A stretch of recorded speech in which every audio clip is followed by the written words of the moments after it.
जब नींद आए ना रातों को रानी,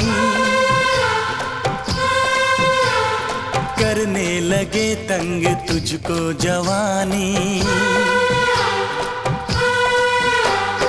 जब नींद आए ना रातों को रानी, करने लगे तंग तुझको जवानी।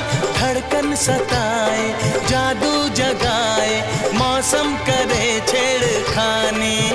जब जुबना पे आए निखार, हमारी गली आ जाना। जब दिल न लगे दिलदार, हमारी गली आ जाना।